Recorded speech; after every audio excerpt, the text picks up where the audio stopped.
Hi F lovers, welcome back to my channel. Video को start करने से पहले अगर अभी तक आप में से किसी ने भी मेरे चैनल को सब्सक्राइब नहीं किया है तो प्लीज़ चैनल को सब्सक्राइब, वीडियो को लाइक और नीचे कमेंट करते हुए ज़रूर बताइएगा कि आज का ये पार्ट आप लोगों को कैसा लगा। तो चलिए soulmates at the burial mount के नेक्स्ट पार्ट को स्टार्ट करते हैं। लास्ट पार्ट में हमने देखा था कि विंग वांग जी को वहाँ से जाने के लिए बोल के खुद मीटिंग रूम से बाहर जा चुका था और दूसरी तरफ वांग जी इस बात को सुनने के बाद बहुत ज़्यादा गुस्सा हो चुका था। उसका जो गुस्सा था ना वो आउट ऑफ कंट्रोल होते जा रहा था। उसको सच में यकीन ही नहीं आ रहा था कि विंग ने अभी अभी उसको यहाँ से जाने के लिए बोल दिया है। जियोजन उससे बोलते हैं कि उसे यहाँ से चले जाना चाहिए और उसको उसके साथ अब गोसलैंड वापस लौट जाना चाहिए, लेकिन वो उनकी बात को एकदम मना कर देता है और बोलता है कि वो बिना अपनी मर्जी के यहाँ से बिल्कुल भी नहीं जाएगा। अगर उसका मन करेगा तो ही वो इस ब्यूरियल माउंट को छोड़ेगा, अदरवाइज वो नहीं छोड़ेगा। अब जियोजन उसे फिर से समझाने की कोशिश करते हैं कि विंग ने खुद उसको वहाँ से जाने के लिए बोला है तो वो किसके लिए यहाँ पे रुकना चाहता है और क्यों रुकना चाहता है। क्या तुम्हें लगता है कि कोई और उम्मीद तुम्हारे रिश्ते में बची हुई है? तो वांग जी रिप्लाई करते हुए बोलता है, हाँ, जब तक मैं कोशिश करूँगा तब तक पूरी की पूरी उम्मीद है और ये रिश्ता मेरा भी है। यहाँ पे मेरी भी मर्जी चलेगी। किसी एक के कह देने से रिश्ता ख़त्म नहीं हो जाता और इतनी आसानी से तो बिल्कुल भी नहीं। जब तक मेरी मर्जी शामिल नहीं होती मैं इस रिश्ते को ख़त्म नहीं होने दे सकता। ये रिश्ता तभी ख़त्म होगा जब मैं भी इस रिश्ते को ख़त्म करने के लिए एग्री हो जाऊँगा, तब तक तो बिल्कुल भी नहीं। और मैं अच्छे से जानता हूँ कि मैं अभी इस रिश्ते को ख़त्म करने वालों में से बिल्कुल भी नहीं हूँ। मैं अपनी पूरी कोशिश करूँगा, यहाँ तक कि विंग के साथ ज़बरदस्ती तक करूँगा। अगर वो 6 महीने तक मुझे यहाँ पे ज़बरदस्ती रोक सकता है तो मैं उसको लाइफ टाइम मेरे साथ ज़बरदस्ती रोक सकता हूँ। वो शायद भूल रहा है कि वो अगर ज़िद्दी है तो मैं भी बहुत ज़्यादा ज़िद्दी हूँ। ऐसा कहते हुए उसने बाकी के सारे प्रिंस जो भी यहाँ पे थे, राजकुमार जो भी थे, उनको भी बोला कि अगर वो यहाँ पे रुकना चाहते हैं, यहाँ से नहीं जाना चाहते तो वो यहाँ पे रह सकते हैं। और उनके पेरेंट्स को भी, यानी कि इस वक्त जो क्लैन लीडर्स वहाँ पे थे, उनको आश्वस्त करते हुए, श्योरिटी देते हुए उसने बोला था कि वो उनका पूरा ध्यान रखेगा, उनकी पढ़ाई में और उनके प्रैक्टिस में किसी में भी वो बिल्कुल भी कमी नहीं आने देगा और पूरा ध्यान रखेगा कि जो जो चीज़ें उन्हें प्रोवाइड होनी चाहिए वो सभी चीज़ें वो उनको प्रोवाइड कराए।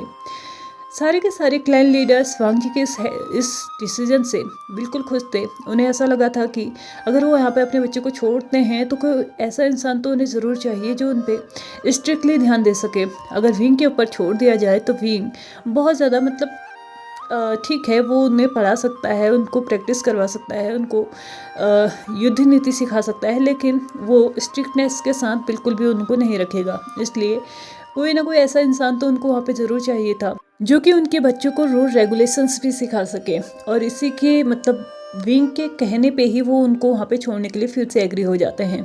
लेकिन फिर भी वो उनको बोलते हैं कि एटलीस्ट 2-4 दिन के लिए तो उनके राजकुमारों को उनके पास जाना ही होगा, क्योंकि बहुत टाइम से वो उनके घरों से दूर हैं और अब उनके बाकी घरों के मेंबर्स भी जो भी हैं वो भी उनको याद करने लगे हैं। और इसी बात पे सारे राजकुमार अपने घर जाने के लिए तैयार तो होते हैं, लेकिन सिर्फ कुछ दिनों के लिए वो वापस से ब्यूरियल माउंट आने के लिए बिल्कुल तैयार थे। वो इसलिए तैयार नहीं थे कि उनको वहाँ पे रहना बिल्कुल अच्छा लग रहा था, बहुत अच्छा लग रहा था, या उनको उनकी टीचिंग या फिर उनको सिखाई जाने वाली चीज़ें अच्छी लग रही थी। एक्चुअल में सारे बच्चे आपस में इतना घुल मिल गए थे कि अब वो एक दूसरे को छोड़ना ही नहीं चाह रहे थे। उनके लिए एकदम ऐसा एक नया सा माहौल हो चुका था वहाँ पे। उन लोगों के लिए फ्रेंडली जोन उन लोगों ने आपस में बना लिया था। और स्पेशली युआन के लिए तो ये चीज़ें बहुत ज़्यादा अमेजिंग थी। वो वहाँ पे अकेले रहता था। बाकी सेक्ट के जो राजकुमार थे उनके पास तो उनके भाई बहन थे या उनके सेक्ट के मेंबर्स के बच्चे हुआ करते थे, तो उन लोगों को ज़्यादातर कोई ज़्यादा प्रॉब्लम नहीं होती थी। लेकिन युआन के लिए पहली बार था जब उसने अपने लगभग 10 साल पहले उसने इतने लोग देखे होंगे या इतने बच्चे देखे होंगे, लेकिन जब वेंस पे हमला हुआ था तो लगभग सारे के सारे बच्चे उसमें भी मारे जा चुके थे और कुछ एक आध बचे होंगे, तो उसमें से भी सिर्फ युआन ही वहाँ पे बचा था। और युआन लगभग 10 साल से बिना किसी बच्चों के अपने साथ के बच्चों के वहाँ पे जी रहा था। तो अभी उसको भी बहुत ज़्यादा अच्छा लग रहा था कि उसके साथ इतने सारे बच्चे हैं। वांग जी भी सारे बच्चों को उनके घर जाने की परमिशन दे देता है, क्योंकि उसको ऐसा लग रहा था कि कम से कम 2-4 दिन तो उसको अच्छे से पूरा टाइम सिर्फ विंग के लिए ही चाहिए। वांग जी ने सभी को परमिशन दे दी कि वो अपने प्रिंस यानी कि सभी के राजकुमारों को लेके यहाँ से जा सकते हैं। और सभी अपने अपने राजकुमारों को लेके वहाँ से जाने को भी तैयार थे और धीरे धीरे सभी जाने भी लगे थे।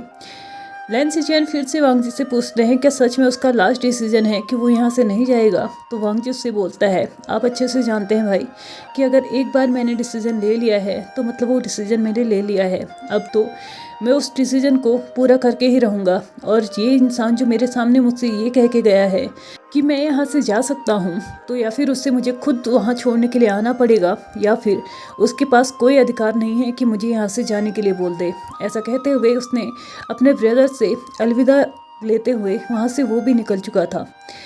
दूसरी तरफ लैन सिचुएन भी लैन जिंगे को लेके कुछ दिनों के लिए क्लाउड रिसेसेस के लिए निकल चुके थे। ब्यूरियल माउंट पूरा का पूरा खाली हो चुका था क्योंकि जितने भी बच्चे थे वो सारे के सारे अपने अपने घरों को जा चुके थे। बच्चों के वहाँ से जाते ही वांग जी भी अब वैन किंग के रूम में था और उससे लेप तैयार करने के लिए बोल दिया था। वैन किंग अच्छे से जानती थी कि विंग ने अभी अभी बोला है कि उसके केव में कोई भी एंट्री नहीं करेगा, तो वांग जी क्या सच में आग से नहीं खेल रहा है। तो वांग जी उससे डायरेक्टली बोलता है मैंने जितना कहा है उतना करो, बाकी मैं सबको संभाल लूँगा। और उसकी इतनी हिम्मत तो नहीं होगी कि वो मुझे अंदर आने नहीं देगा। वैसे भी अगर वो उस केव में रहने के लायक है तो ऑफ कोर्स मेरा भी उस केव में पूरा पूरा अधिकार है। वांग जी एक नोटिस स्माइल देते हुए वैन किंग की तरफ देख रहा था जैसे कि वो अब अपना गेम स्टार्ट करने वाला है। वैन किंग ने भी हंसते हुए उसका साथ देने की सोच ली थी और एक सर्वेंट को ऑर्डर देते हुए लेप तैयार करने के लिए बोल दिया था। लगभग 15 मिनट में ही लेप तैयार होकर वांग जी के हाथों में था। उस बाउल को लेते हुए वांग जी केव की तरफ बढ़ चुका था। केव की दरवाजे को जैसे ही उसने पुश करने की कोशिश की तो उसको महसूस हुआ कि इतनी आसानी से ये केव का एंट्रेंस नहीं खुलने वाला है। तो उसने फिर से मजबूर होके, चाहता तो नहीं था कि दोबारा से वो इस केव के डोर को तोड़े। लगभग इस 1 महीने में ही ये डोर तीसरी बार टूट रहा था, लेकिन क्या कर सकते हैं, अगर विंग यही चाहता है तो यही सही। वांग जी ने एक बार फिर से अपनी विचिंग को अपने हाथ में लिया और उसके 2 वार करने पर से ही दरवाजा न जाने कितने टुकड़ों में डिवाइड होकर नीचे गिर चुका था। दूसरी तरफ विंग था जो अंदर अभी भी शांति से बैठा हुआ था। उसको मानो बाहर की कोई होश ही नहीं थी, कोई मतलब ही नहीं था बाहर से, और वो सच में इस वक्त बहुत ज़्यादा शांति से रहना भी चाहता था। लेकिन जैसे ही उसने डोर के टूटने की आवाज़ सुनी तो उसने एंट्रेंस की तरफ अपनी नज़र को घुमाया तो वो खुद को ही डबल शॉक्ड महसूस कर रहा था। पहली बात तो उसके डोर पे लगे हुए सारे के सारे बैरियर्स ने काम करना छोड़ दिया था, यानी कि इतनी आसानी से उसके बैरियर्स टूट चुके थे। भले ही इस बात का उसको ज़्यादा शौक नहीं था क्योंकि वांग जी कुछ भी कर सकता था, लेकिन इससे भी बड़ी शॉकिंग चीज़ उसके लिए थी कि वांग जी अभी तक उसके सामने खड़ा है। वांग जी विंग के इस रिएक्शन को देखने के बाद, फेशियल एक्सप्रेशंस को देखने के बाद भी उनको कम्प्लीटली इग्नोर करता है और डायरेक्टली केव के अंदर एंटर करता है। केव के अंदर एंटर करने के बाद वो तेज़ी से, मतलब जितनी एकदम नॉर्मल चाल में, ज़्यादा ना तेज़ थी ना ही स्लो थी, वो अपनी नॉर्मल चाल में विंग की तरफ बढ़ रहा था। विंग अभी भी अपने बेड में बैठा हुआ था। तो वांग जी से पूछता है क्या तुम अभी तक यहाँ से नहीं गए।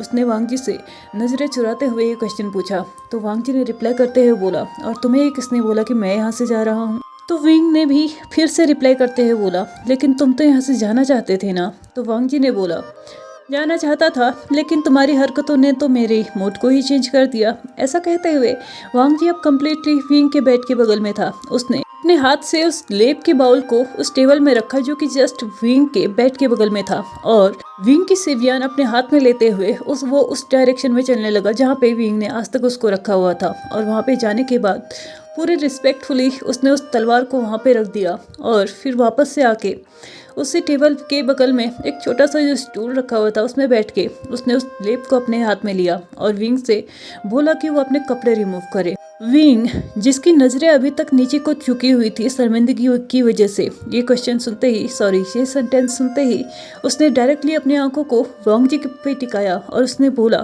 क्या, क्यों मैं अपने कपड़ों को रिमूव करूं। तो वांग जी बोला क्यों, क्या तुम मेरे सामने अपने कपड़े रिमूव नहीं कर सकते। वांग जी ने अपनी नज़र पूरी केव में फिराई और बोला क्या तुम भूल गए हो कि ये वही जगह है जहाँ पे तुमने मेरे कपड़े रिमूव किए थे, तो तुम्हें तो इतनी शर्म आनी ही नहीं चाहिए थी। ये कोई पहली बार तो नहीं है जब मैं तुम्हें नेकेड देखूंगा, इससे पहले भी मैं कई बार तुम्हें नेकेड देख चुका हूँ और लगभग 4 महीने तक भी लगातार मैं तुम्हें ऐसे ही नेकेड देखते आया हूँ हर रात। तो आज तो मेरे लिए कोई बात ही नहीं है। से भी आज तुम्हें नेकेड देखने का रीज़न कुछ और है, तो इसलिए तुम्हें शर्मिंदगी तो नहीं होनी चाहिए। हाँ, तुम्हें पछतावा ज़रूर होना चाहिए जो कुछ भी तुमने किया है, और तुम्हें इस बात के लिए सज़ा भी मिलनी चाहिए। लेकिन इस वक्त तुम घायल हो, तो मुझे लगता है कि मुझे तुम्हारा ट्रीटमेंट भी कर ही लेना चाहिए। ऐसा कहते हुए उसने दोबारा से विंग से उसके कपड़े रिमूव करने के लिए बोला। तो विंग ने अपने आप को मानो प्रोटेक्ट करते हुए अपने हाथों को अपने चेस्ट के आगे बिल्कुल ऐसे रख लिया, जो कि मतलब अपने आप को प्रोटेक्ट करना चाह रहा हो वांग जी के एंड से, सॉरी वांग जी से। वांग जी ने अपने हाथ के उस बाउल को दोबारा से टेबल में रखा और विंग के हाथों को नीचे करते हुए खुद उसके रोप्स को उतारने के लिए तैयार था। तो विंग ने उसके हाथ को पकड़ते हुए उससे पूछा, क्या कर रहे हो तुम ये? तो वांग जी ने भी एकदम नॉर्मली उसको आंसर करते हुए बोला, क्या तुम भूल गए मैं तुम्हारा हस्बैंड हूँ और मैं तुम्हारे साथ कुछ भी कर सकता हूँ। वैसे इस वक्त मैं तुम्हारे हस्बैंड होने पे ज़्यादा लेक्चर तो देना नहीं चाहता, जितना बड़ा लेक्चर तुमने मुझे मेरी शादी की फर्स्ट नाइट पे दिया था। इसलिए अच्छा होगा कि वो चीज़ें तुम खुद ही याद कर लो और समझ लो कि मैं ही ये सब कुछ बोल रहा हूँ, और इस वक्त मैं जो करने आया हूँ मुझे वो करने दो। वांग जी ने ऐसा बोलते बोलते कब विंग की दोनों हाथों को पकड़ लिया, विंग को खुद भी पता नहीं चला।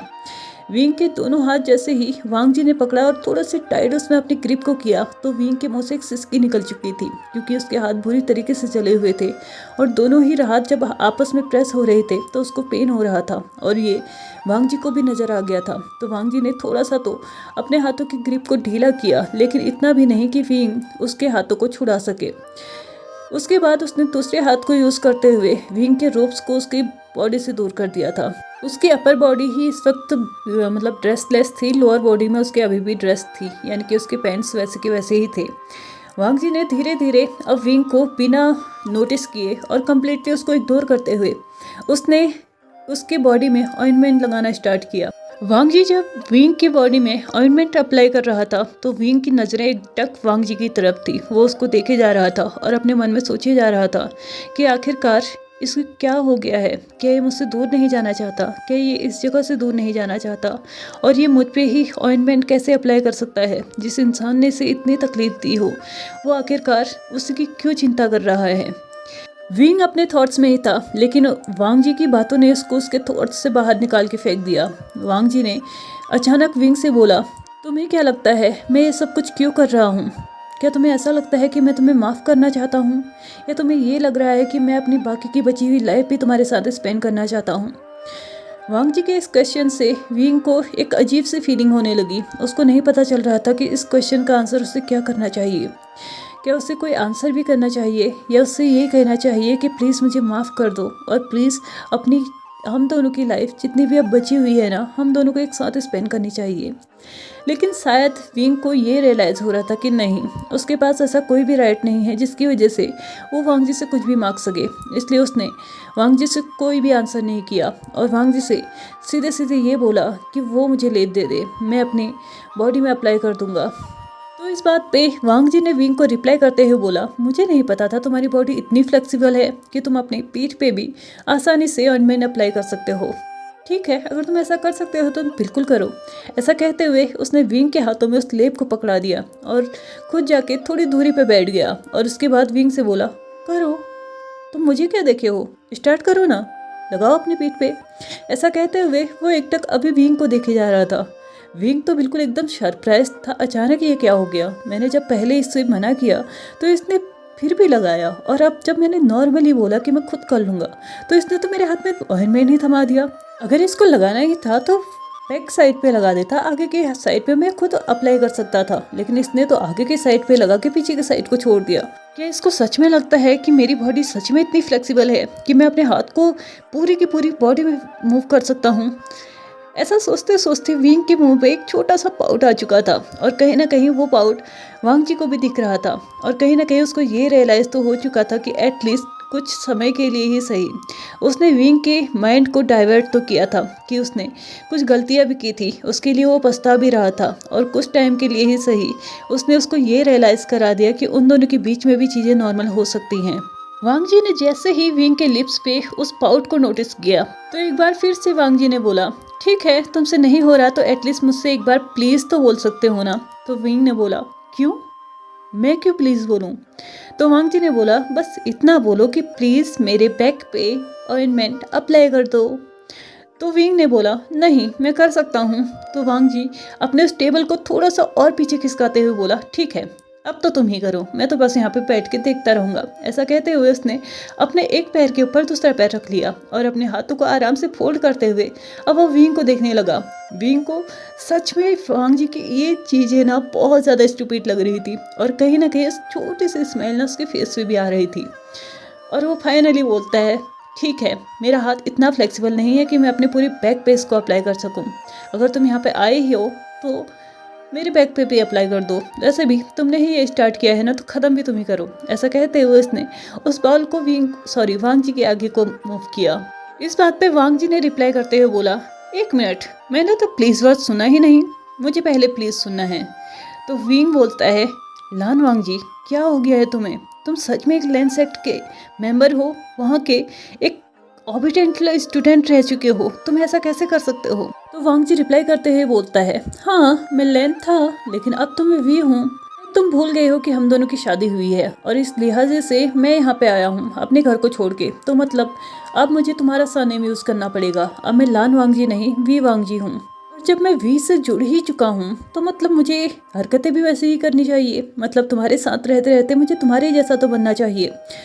लेकिन छोड़ो इन बातों को छोड़ो, बस पहले मुझसे प्लीज़ बोलो वरना मैं अब अपने हाथों को गंदा नहीं करूँगा। तुम्हें पता भी है इस ऑइंटमेंट की कितनी गंदी बदबू है, लेकिन फिर भी मैं इसको तुम्हारे लिए अपने हाथों में लगा रहा था, लेकिन तुम मुझसे प्लीज़ ही नहीं बोल रहे हो तो मैं ऐसा नहीं करूँगा।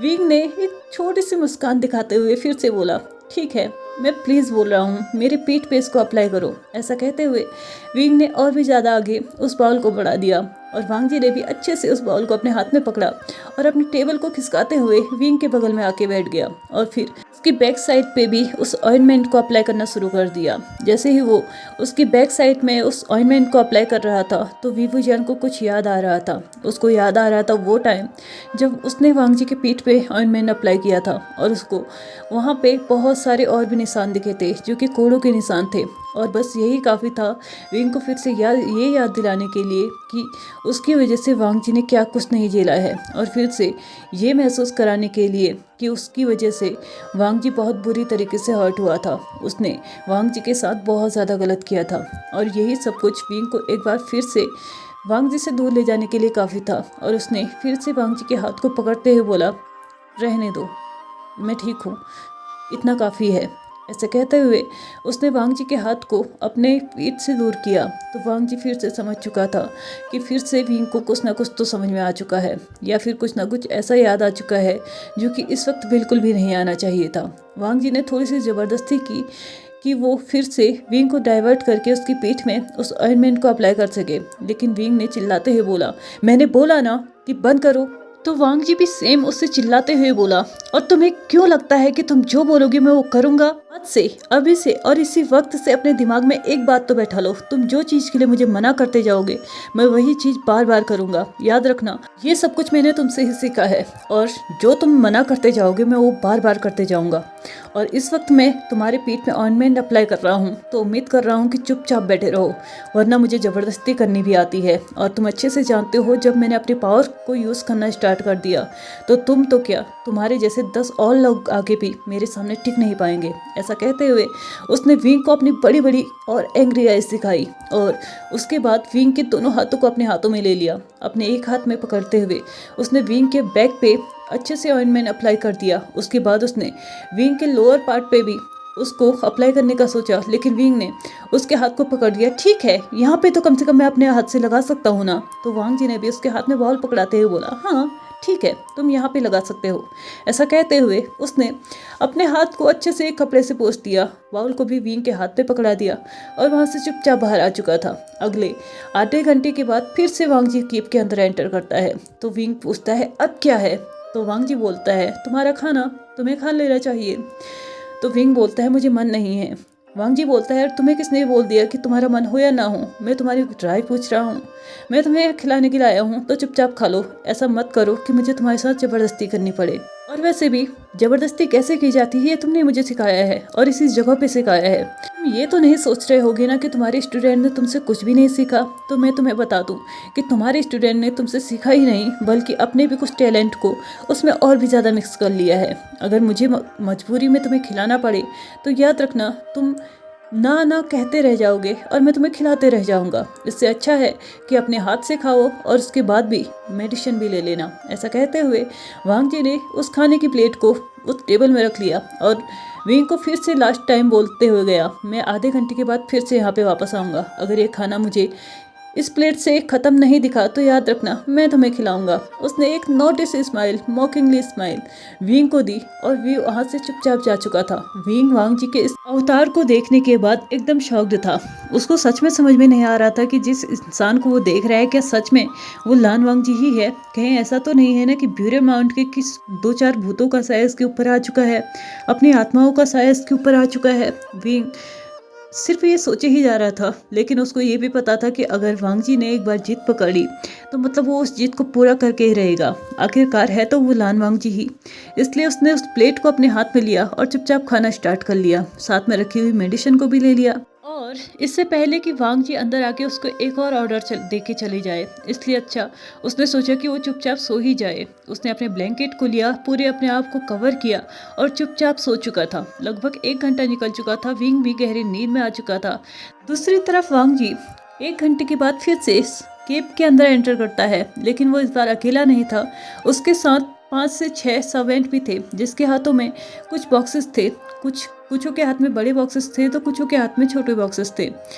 वांग जी ने जैसे ही उन बॉक्सेस को वहाँ पे रखने के लिए बोला तो इस हलचल के साथ विंग की भी नींद टूट चुकी थी और उसने अपने फेस से उस ब्लैंकेट को मतलब अपने फेस को अनकवर किया और देखा कि वहाँ पे बहुत सारे लोग हैं, यानी कि 6-7 लोग हैं। तो उसने वांग जी से पूछा, अब क्या कर रहे हो तुम?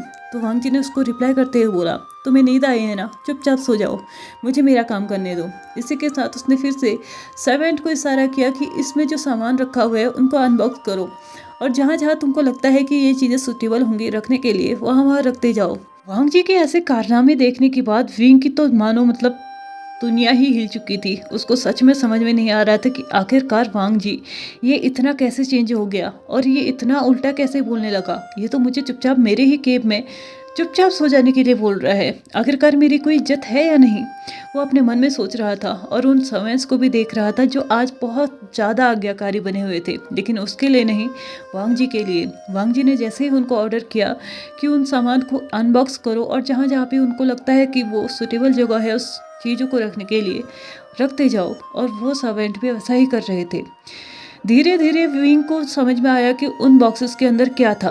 उन बॉक्सेस के अंदर किसी के अंदर वांग जी के कपड़े थे तो किसी के अंदर वांग जी की ज़रूरी सामान थी, किसी के अंदर बुक्स थी तो किसी के अंदर न जाने क्या क्या चीज़ें थी जो कि वांग जी के रूम से अभी अभी उस केव में शिफ्ट हुई थी। विंग एकदम बहुत ज़्यादा चौंक गया था और वो वांग जी से पूछता है, तुम्हारा सामान यहाँ पे क्या कर रहा है? तो वांग जी बोलता है, मेरा सामान इस केव में, तुम्हें क्या लगता है क्या करेगा? ऑफ कोर्स मैं यहाँ पे शिफ्ट हो रहा हूँ आज के बाद से। वांग जी का ये रिप्लाई सुनते ही विंग ने अपने आप को पूरी तरीके से अनकवर किया उस ब्लैंकेट से और फ्लोर पे खड़े होकर बोला, क्या तुम यहाँ पे क्यों शिफ्ट होने वाले हो? पहली बात तो मैंने तुम्हें यहाँ से जाने के लिए कहा था तो तुम्हें चुपचाप यहाँ से जाना चाहिए था, और अगर तुम नहीं जा रहे हो तो तुम अपने रूम में रहो ना, यहाँ पे आके रहने का क्या मतलब बनता है? वो चिल्लाते हुए विवुजान वांग जी से बोला। तो वांग जी ने भी उसी टोन में उसको रिप्लाई दिया, चुप, एकदम चुप, आज के बाद तुम मुझसे ऐसे बिल्कुल भी बात नहीं करोगे। इतनी जोर से, इतनी ऊंची आवाज़ में तुम्हारी हिम्मत नहीं होनी चाहिए मुझसे बात करने की, और यहाँ पे मैं हूँ जो आज के बाद रूल करेगा, तुम नहीं।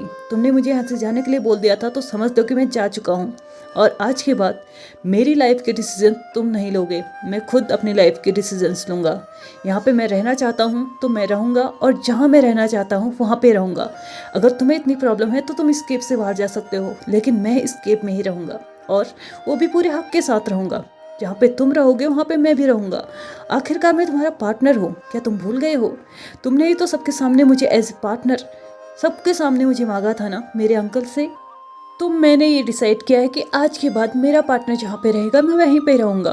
और वैसे भी मेरे पार्टनर के मेरे लाइफ में तो बहुत ज़्यादा रूल्स चलते हैं, तो ऐसा क्यों नहीं हो सकता है कि मेरे रूल्स मेरे पार्टनर की लाइफ में भी चले? तुम्हारे लिए हर एक चीज मजाक है ना, तो मैं तुम्हें बता दूं, मेरे लिए कोई भी चीज मजाक नहीं है। अगर कुछ चीजें शुरू हुई हैं तो उनको कंटिन्यू रखना मेरी रिस्पॉन्सिबिलिटी है। और अगर तुम्हें लगता है कि तुम हर एक चीज़ को मजाक मजाक में ही शुरू करोगे, मजाक मजाक में ही ख़त्म कर दोगे, तो मेरे साथ तो ऐसा बिल्कुल भी नहीं होने वाला है। अब तुमने जब मुझे यहाँ पे ले ही आए हो तो मुझे झेलना अब तुम्हारी रिस्पॉन्सिबिलिटी है। विंग दोबारा से गुस्से में चिल्लाता है, क्या तुम्हें समझ में नहीं आता है कि मैंने तुमसे यहाँ से जाने के लिए बोल दिया था? ठीक है, तुम्हें इस केव में रहना है ना, तो तुम ही इस केव में रहो, मैं यहाँ से बाहर जा रहा हूँ। ऐसा कहते हुए वो अपने कदमों को बाहर की तरफ बढ़ाने लगा, लेकिन वांग जी ने फिर से पीछे से आवाज़ लगाई, एक और कदम, फिर तुम उस कदम के लिए बहुत ज़्यादा पछताओगे विवोजियान। विंग जहाँ पे था वहीं पे रुक चुका था और थोड़ी ही देर के बाद टर्न होके उससे क्वेश्चन करता है, और अगर मैंने इस केव से बाहर कदम रखा तो तुम क्या कर लोगे लान वांग जी? तो वांग जी उसको रिप्लाई करते हुए बोलता है, क्या तुम्हें मैं बताऊं कि मैं क्या कर सकता हूं? शायद तुम भूल रहे हो कि जो तुमने मेरे साथ किया था वही मैं तुम्हारे साथ भी कर सकता हूं, और तुम्हें शायद तब महसूस होगा कि वो कितना पेनफुल होता है, कितना दर्दनाक होता है। इससे अच्छा है चुपचाप इस केव में ही रहो, और जब तक मैं अलाउ नहीं करता तुम यहाँ से नहीं जा सकते, बिल्कुल भी नहीं। समझ में आया तुम्हें? अपनी आंखों से वांग जी ने इशारा किया बेड की तरफ और फिर से बोला, वो तुम्हारा बेड है और चुपचाप जाके वहाँ पे सो जाओ, या फिर तुम चाहते हो कि मैं तुम्हें सुलाऊं? वो विंग की तरफ अपने कदमों को बढ़ाने लगा था।